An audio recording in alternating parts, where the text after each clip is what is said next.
Hi, I'm Dr. Sam, a board-certified plastic and reconstructive surgeon. Today we're going to talk about facelifts. So facelifts are exactly what they sound like. That's why we actually want to help rejuvenate the face by creating a lift, removing a lot of that excess and redundant tissue, and really relifting a lot of the tissues that gravity's pulled down with time. So most commonly, one of the target areas for us is the malar fat pad, or really what makes our cheeks look that nice youthful lift.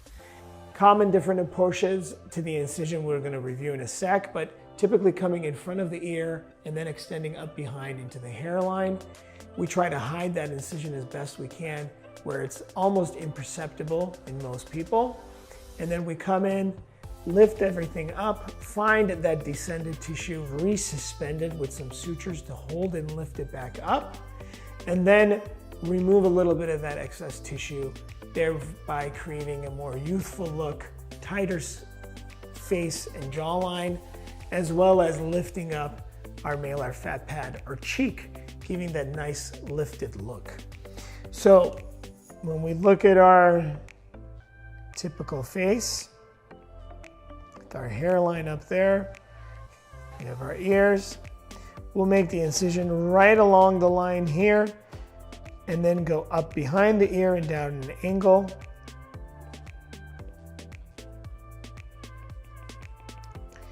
We will typically lift up and dissect this entire area and find that malar fat pad and resuspend it with the suture.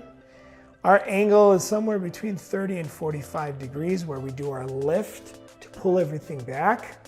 We don't want to go straight back. It looks like you've been windswept or you've had your head out the window of the car, but a more natural look is somewhere between 30 and 50 degrees in most people to get a more natural appearance.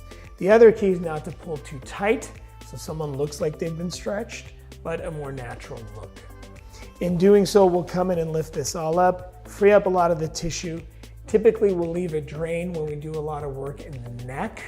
That's typically done through a separate incision about 1 to 2 centimeters underneath, where we'll combine with some liposuction that really covers the entire area of the neck and jawline in particular to give that nice, clean jawline look and a platysmoplasty or tightening of the neck muscle to really help get that nice lifted neck at the same time with the face.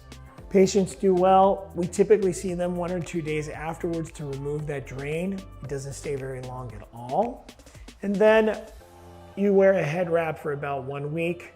Afterwards, being able to do a little bit more activity. Sutures are non-dissolving sutures because they scar less.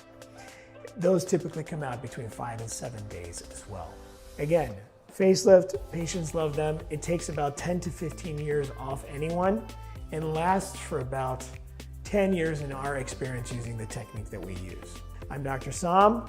If your loved one is interested, feel free to contact us or come on in. We're here for you.